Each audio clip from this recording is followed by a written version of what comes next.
Hello YouTube. So what I wanted to show you is something I use around the house a lot, which is a DIY induction hot plate. So you can sort of see how it looks.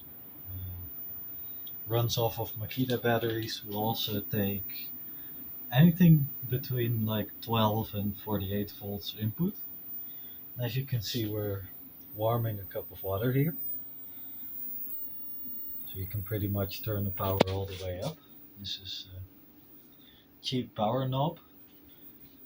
I guess I'll show you guys how it's made, because it's not very difficult parts wise.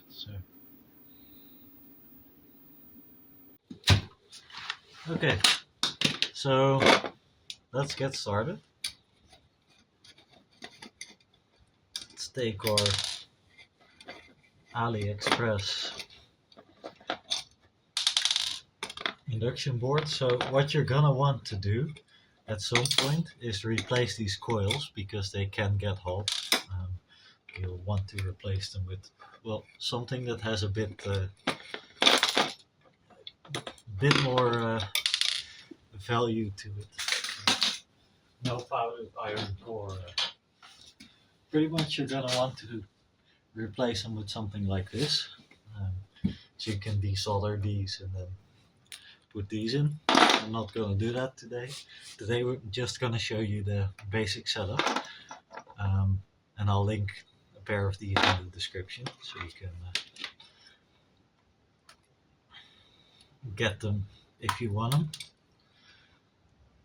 And I would recommend desoldering these coils with hot air, because it just makes it easier. So for now we're not going to do anything with the power converter or anything like that. We're not going to do anything difficult. Just going to grab the positive lead here and double check.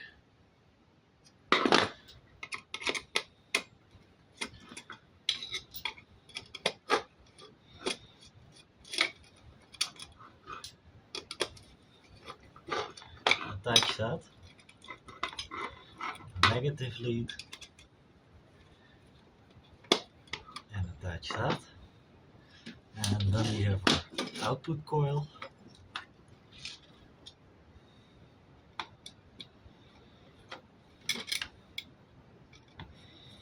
So I typically use this thing for heating something like a military canteen or things like that. Messtin will also work, which is really useful if you quickly want to heat your food.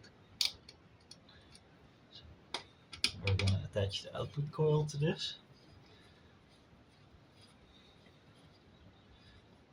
This is pretty much a very basic setup, like the basics of what you need. And so what you can do with this is pretty much,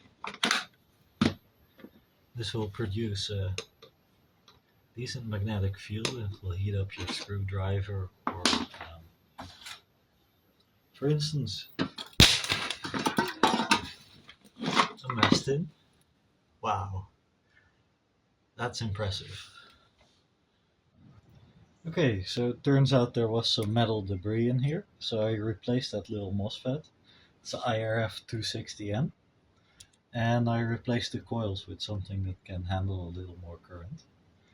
I put it on the bench so you can sort of see how much power it uses. And the trick with these little things is you have to turn them on immediately, which is why I have this lead here. And if you turn them on with power all at once, they will work. Otherwise they'll explode. So yeah, we'll see how it goes. So that's the sound of the thing turning on. You can sort of hear the whine and see the current. So now if we grab this messtin over here, and you can see the current going up and up and up till it pulls about 12 amps, 13 amps. So that's a decent amount of heating.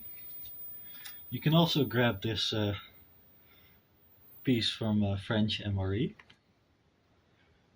So you can just heat your MRE directly. That also works. Or a small military cup of coffee.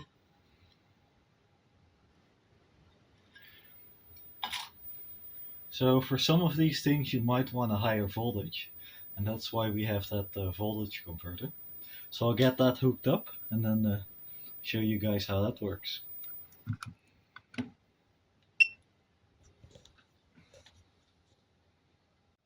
Okay, so here we have our little completed setup. So pretty much power goes in here, so to the plus and the ground. Then the ground goes to the small 12 volt converter. Out of the big converter comes a plus. This also goes into the 12 volt converter.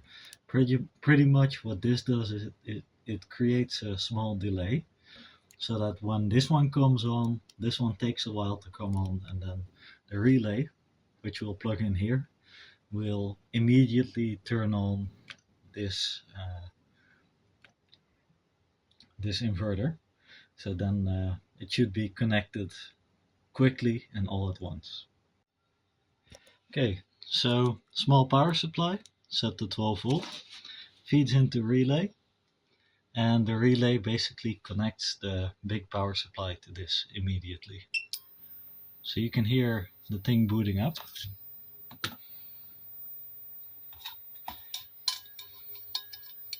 And now if you put a cup on it, you see it drawing like 12, 13, 14 amps immediately.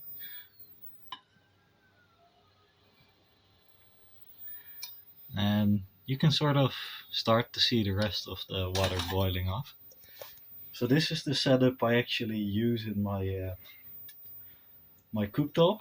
So simple summary: battery input goes to big boost converter, and then big boost converter goes to small buck converter, which makes the voltage for the fan and the relay connects power supply and this to just immediately turn this on.